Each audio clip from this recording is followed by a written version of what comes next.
माजलगाव विधानसभा मतदारसंघामध्ये आहे आणि माजलगाव विधानसभा मतदारसंघामध्ये चुरशीची लढत आहे। ती लढत अपक्ष उमेदवारांमध्ये आहे। शरद पवारांकडे गेल्यानंतर अपक्ष उमेदवार आणि इथल्या स्थानिक प्रस्थापित नेत्यांच्या समोर आव्हान म्हणून उभा असणारे रमेश साडसकर माझ्यासोबत आहेत। त्यांच्यासोबत इथले स्थानिकचे सर्व माजी आजी सगळे नेते सोबत आहेत। त्यांची काय रणनीती आहे ते विचारणार आहे त्यांच्याकडून। तुमचं मराठी महाराष्ट्रामध्ये स्वागत आहे। उमेदवारी नाकारल्यानंतर तुम्ही फार मोठ्या ताकदीनं पुढे सुद्धा आलेला आहात आणि चुरशीच्या लढतीमध्ये एक नंबरला सुद्धा आहात। कशी सगळी परिस्थिती आहे आणि काय सध्या मतदारसंघामध्ये परिस्थिती असते आहे? परिस्थिती मतदारसंघामध्ये एकदम चांगली आहे, कारण गेल्या 10 वर्षापासून मी या मतदारसंघामध्ये काम करतोय। मागच्या 2019ला मला ज्यावेळेस या ठिकाणी उमेदवारी मिळाली त्यावेळेस मी नौका असताना 14 दिवसाच्या उमेदवारीमध्ये मी 1 लाख मतदान ह्या ठिकाणी घेतलं होतं आणि त्या 1 लाख मताच्या जोरावर आणि ज्या कार्यकर्त्यांनी मला ह्या ठिकाणी मदत केली त्यांच्या सोबतीनं गेली 5 वर्ष झालं मी या मतदारसंघामध्ये सातत्याने ह्या ठिकाणी काम करतो आहे। शेतकऱ्यांच्या प्रश्नावर काम केलं आम्ही, दूधवाढीच्या प्रश्नावर ह्या ठिकाणी काम केलं आहे। मराठा आरक्षण असेल, मुस्लिम आरक्षण असेल, धनगर समाजाचं आरक्षण असेल, याच्यासाठी आम्ही ह्या ठिकाणी काम केलेलं आहे। वेगवेगळे बोगस रस्ते ह्या ठिकाणी झाल्यानंतर त्याच्या विरुद्ध निवेदन देण्याचं काम असेल किंवा वेगवेगळ्या प्रश्नावर ह्या ठिकाणी आम्ही काम केलं आहे। उमेदवारी डावलण्याचं नेमकं काय कारण होतं आणि कशी सगळी परिस्थिती? त्याची फार मोठी चर्चा राज्यभरात झाली की 2 दिवस तुम्हाला थांबण्यात आलं होतं, प्रवेश झाला, त्यानंतर उमेदवारी नाकारण्यात आली आणि विशेष म्हणजे भारतीय जनता पार्टीचे उमेदवार 4 महिन्यापूर्वी लोकसभेला विरोधात असणारे उमेदवार या ठिकाणी आयात करण्यात आले, त्यांना उमेदवारी देण्यात आली। तुम्हाला का बरं नाकारलं, काय सांगत? नाही, मला नाकारण्याचं कारणच मला कळालं नाही, कारण ज्या पक्षश्रेष्ठींनी मला बोलवलं होतं आणि त्याच वेळेस त्यांनी मला सांगितलं होतं की उमेदवारी तुम्हालाच आहे, त्याच्यामुळं मी इकडं प्रचार करीत राहिलो। त्यांनी का नाकारली उमेदवारी मला याचं अजूनसुद्धा गणित कळालं नाही, कारण मी तरी त्या पार्टीमध्ये प्रवेश केला होता, परंतु जे आजसुद्धा भारतीय जनता पार्टीचे समन्वयक आहेत त्यांना ह्या ठिकाणी उमेदवारी दिली।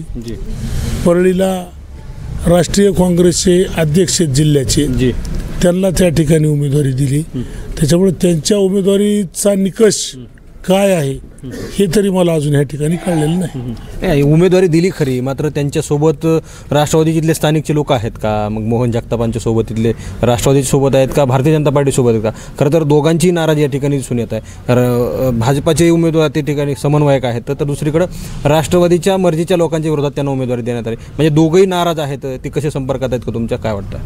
नाही, आता माझ्या शेजारीच राष्ट्रवादी काँग्रेस शरद पवार गटाचे तालुका अध्यक्ष मनोहरजी डाके साहेब या ठिकाणी बसलेले आहेत। त्याच्यावरूनच समजून आपण घ्यायचं की त्या सगळ्या त्यांच्या पक्षातील सगळ्या कार्यकर्त्यांची नाराजी आज ह्या ठिकाणी आहे, कारण राजकारणामध्ये काम करताना नुसते उमेदवारी मिळून उपयोग नाही, तर राजकीय क्षेत्रामध्ये काम करताना त्या माणसाचं किती योगदान आहे, त्यांनी त्या राजकीय जीवनामध्ये काय काम केलेलं आहे। मी या मतदारसंघामध्ये लोकसभेची निवडणूक लढवलेली आहे, ह्या मतदारसंघामध्ये विधानसभेची निवडणूक लढवली, जिल्हा परिषदचा 3 टर्म म्हणजे 15 वर्ष मी ह्या जिल्हा परिषदचा सदस्य म्हणून, जिल्हा परिषद उपाध्यक्ष म्हणून ह्या ठिकाणी काम केलेलं आहे।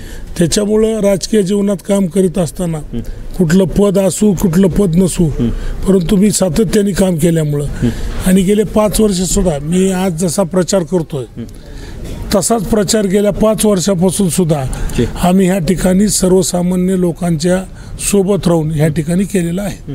आता कसं संपर्क आहे तुमच्या लोकांचा? आणि तुम्ही एक अपक्ष उमेदवार आहात, मात्र अपक्षांना आता मी सांगितल्याप्रमाणे तुमची चुरशीची लढत आहे अपक्षांमध्ये। इथलं प्रस्थापित असतील तर प्रकाश सोळंके वारंवार तेच निवडून येतात।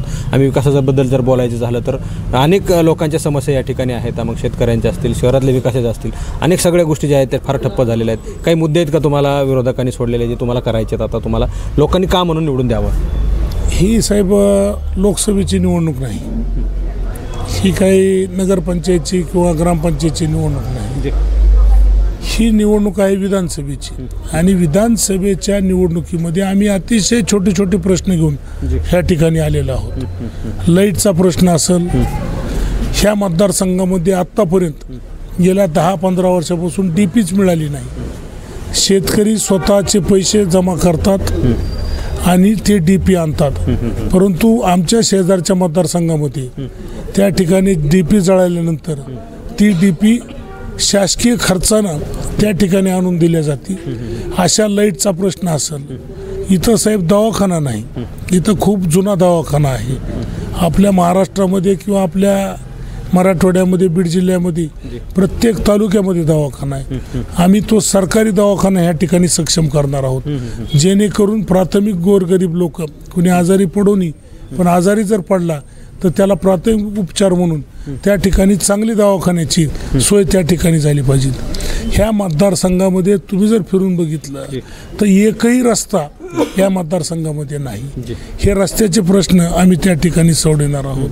आज बरेचसे प्रश्न आहेत, शहरी भागात असतील किंवा ग्रामीण भागामध्ये असतील. घरकुलं मंजूर होऊन सुद्धा त्याचे पैसे त्या ठिकाणी मिळत नाहीत. सगळ्या पंचायत समितीमध्ये, सगळ्या तहसीलमध्ये अनगोंदी कारभार त्या ठिकाणी चालू आहे.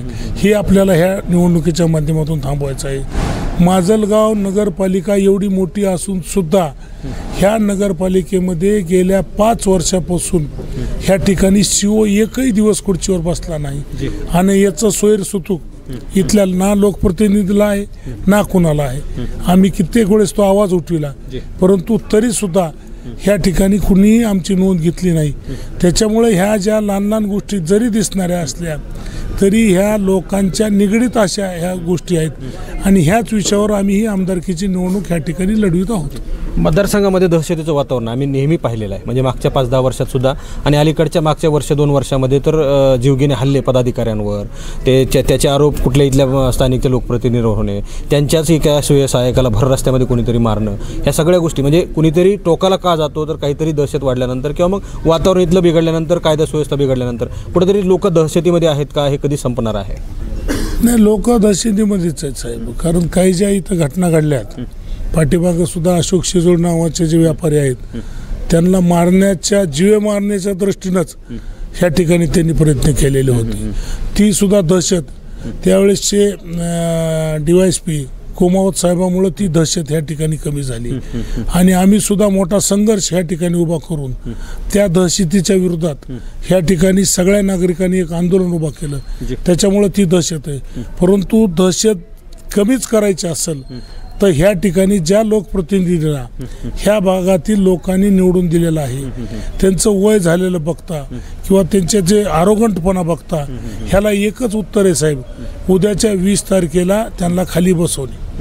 दुसरा एक प्रश्न माझा असा आहे की मतदारसंघामध्ये दहशत तर आहेच, मात्र इथल्या मतदारसंघाच्या लोकप्रतिनिधींकडून काही गोष्टी अशाही केल्या जातात की त्या लोकांना पटत नाही आहेत. म्हणजे मतदारसंघामध्ये लोकांना वागणूक वेगळी, तुम्ही आताच बोललं ॲरोगंटपणा, ह्या सगळ्या गोष्टी आहेत. कुणी काही काम नाही केलं किंवा कुणी काही केलं नाही तर आम्ही बघूनच घेतो, असंच करून घेतो, अशा सगळ्या गोष्टीसुद्धा पाहायला मिळतात.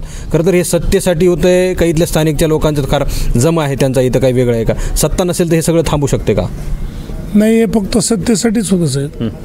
जेव्हा ते 14ला निवडणूक हरले तेव्हा त्यांच्या एवढं गोड कोणीच बोलत नव्हतं. आज ते ज्यावेळेस सत्तेवर येतात त्यावेळेस आरोगंटपणा करतात, सत्तेवर नसले की ते सामान्य नागरिकासारखं राहतात. परंतु आता ह्या मतदारसंघातील जनतेनंच असं ठरवलंय, ह्यांचेही सगळे विषय ह्या ठिकाणी थांबले पाहिजेत, यांना घरी बसविलं पाहिजे. त्याच्यामुळं मी अपक्ष असताना सुद्धा 10 वर्षापासून सातत्यानं लोकांच्या सुखदुःखामध्ये असेल, त्यांच्या वेगवेगळ्या कामामध्ये असेल, शेतकऱ्यांच्या आंदोलनामध्ये असेल, मराठा आरक्षणासारख्या विषयामध्ये असेल, ह्या ठिकाणी मी स्वतः लोकांच्या सोबत नाळ जुळल्यामुळं हा विषय ह्या ठिकाणी थांबणार आहे आणि त्यांची दहशत आम्ही मतदारच ह्या निवडणुकीमध्ये संपविणार आहेत. मोहन जगताप बोलत असताना जाहीर सभेमध्ये म्हणाले, मी तर कधी मध्ये पितो, व्हिडिओचा उल्लेख केला, महिला भर रस्त्याने चपलाने मारतील लोकांना लोकप्रतिनिधी. म्हणजे कसं नेमकं चाललेलं आहे हे सगळं मतदारसंघामध्ये? एखादा लोकप्रतिनिधी मी जाहीर पितो असं म्हणत असेल तर कशी आम्ही व्यसनमुक्तीकडे जायचं आहे, इथल्या लोकांनी काय आदर्श घ्यायचा आहे, या सगळ्या गोष्टीवर काय बोलायचं आहे? नाही, आता त्या बाबतीमध्ये लोकांनी ठरवलं आहे. लोकप्रतिनिधी कसा असावा हे लोकांनी ह्या ठिकाणी ठरवल्यामुळं मला वाटते किंवा त्यांचा विषय ह्या मतदारसंघात येतच नाही. कारण त्यांनी ह्या विधानसभा मतदारसंघामध्ये एकही निवडणूक, त्यांचे वय 57 वर्ष झालं असताना एकही निवडणूक त्यांनी या ठिकाणी लढवली नाही. एकदा ते जिल्हा परिषदेचे सदस्य होते तालखेड जिल्हा परिषद सर्कलमधून आणि त्या तालखेड जिल्हा परिषद सर्कल हे गेवराईमध्ये गेलेलं आहे. त्याच्यामुळं त्यांना ह्या मतदारसंघाचा इतिहास माहीत नाही. ह्या मतदारसंघामध्ये गेल्या 45 वर्षापासून निवडणुकीला जो बी पहिल्यांदा उभारतो त्याला एकदा पडावं लागतं, लोकांमध्ये राहावं लागतं, लोकांच्या प्रत्येक अडीअडचणीमध्ये त्या ठिकाणी जावं लागतं आणि लोकांसमोर एक पुढच्या 5 वर्षानंतर पर्याय निर्माण करावा लागतो आणि तो पर्याय त्यांना ह्या निवडणुकीमध्ये पडल्यानंतर पुढचे 5 वर्ष तो पर्याय त्यांना त्या ठिकाणी निर्माण करावा लागणार आहे आणि येणाऱ्या काळामध्ये त्यांच्या माध्यमातून ह्या ठिकाणी कुठलीही सहानुभूती नाही, वेगवेगळ्या विषयामध्ये त्यांचा आरोगंटपणा ह्या ठिकाणी दिसून आलेला आहे.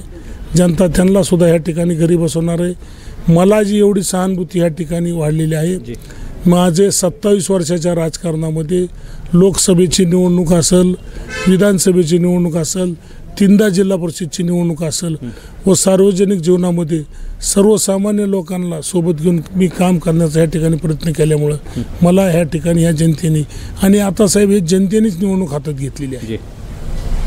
धन्यवाद. खूप खूप हे होते रमेश आडसकर आणि अपक्ष उमेदवार होते. खरं तर संधी यांना का आहे तर इथल्या प्रस्थापित लोकांचा आरोग्यपणा, इथल्या प्रस्थापित लोकांची हुकुमशाही, दडपशाही, लोकांना मारझोड आणि त्यांच्यावरच उलट केस करणं, अशा सगळ्या परिस्थितीमुळं इथल्या मतदारसंघामध्ये लोक त्रस्त आहेत. इथल्या मतदारसंघामधल्या व्यापाऱ्यांचे सुद्धा वेगळा सूर आहे. तिथं स्वच्छता असेल किंवा मग नगरपालिकेचे प्रश्न असतील, आरोग्याचे प्रश्न असतील, या सगळ्या गोष्टीला ज्या आहेत इथल्या मतदारसंघामधले लोक कंटाळलेले आहेत आणि म्हणून एक नवा पर्याय इथं प्रस्थापितांना झुगारून इथली मतदारसंघामधली लोक निवडणार आहेत, अशी सगळी परिस्थिती सध्या आहे. कॅमेरा पर्सन परिवर्तन जाधवसह मी संग्राम धनवे, मराठी महाराष्ट्र न्यूज, माजलगाव.